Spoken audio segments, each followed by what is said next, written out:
close scrutiny of the alleged references to Muhammad in the Bible as a prophet, they absolutely have no relation to the Prophet of Muhammad, nor prophesy his coming. Muhammad is not mentioned in the Old Testament.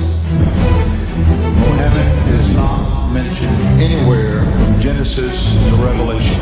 Muhammad is God's true messenger. That's a joke.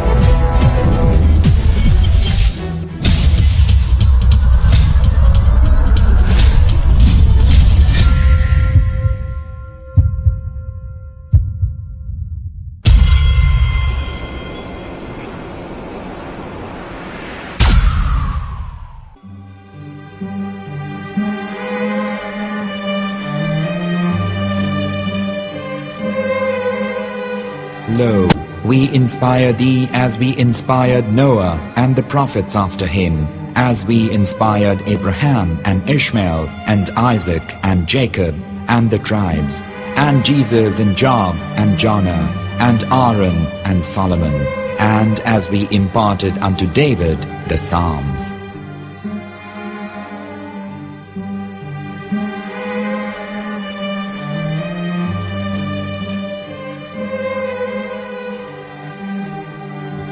The verse we've just heard is from chapter 4 of the Quran. In the verse, God is affirming to humanity that Muhammad is indeed the recipient of a divine guidance, just as Noah, Abraham, and the rest of the prophets. However, some Christians and Jews today don't believe that Muhammad was a prophet and the covenant that God made with Abraham. And since the Quran is not their book of authority, in this video I'm going to show you that the book you're holding in your hands contains the name off the seal of prophethood, the Prophet Muhammad.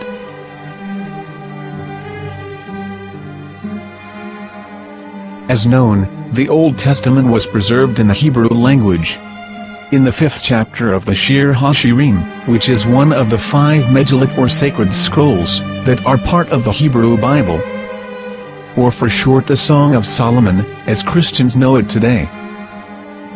That chapter is discussing someone. Jews will say it is discussing Solomon, while Christians will say it is discussing Jesus. Considering this is the Songs of Solomon, it would seem logical that it is discussing Solomon. The verses, describing this mystery man, have the narrator's speech conjugated in the feminine, meaning it is a woman who is describing this man. So it is possible that it is one of Solomon's wives discussing her husband Solomon. However, Christians assert that Jesus is being discussed, and that the chapter is describing a man who was not yet alive at that point. A prophecy.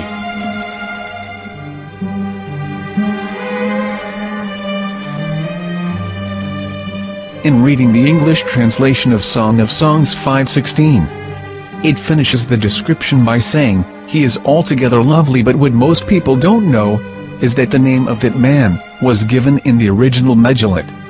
Here is verse 16, and how it is written in ancient Hebrew, before introducing the vowels, in the 8th century. From the Hebrew Bible, on scripturetext.com.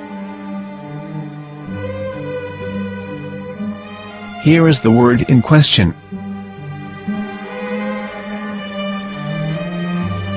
This word is made of 4 letters. Mem, Het, Mem, Dalet. Now when reading the word as it is written in its original form, with no vowels, it can be read as Muhammad, which is the name of the Muslim prophet, or as Mamad with no A after the H.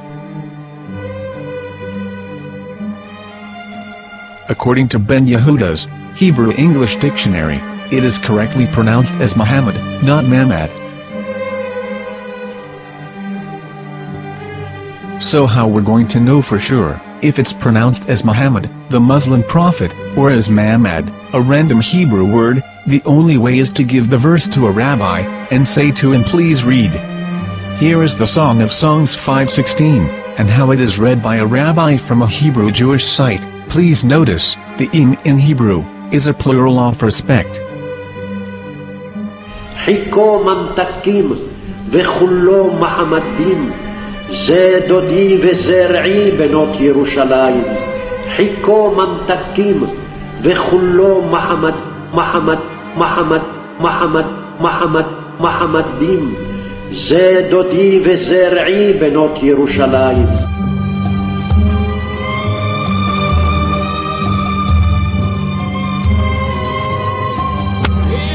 Coming out from the darkness, there are no other gods but God, and Muhammad is his messenger.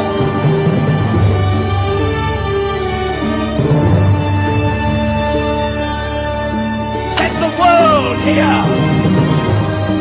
חיכו ממתקים וכולו מחמדים, זה דודי וזרעי בנות ירושלים.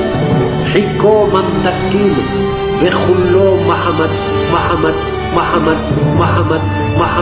מחמדים, זה דודי וזרעי בנות ירושלים.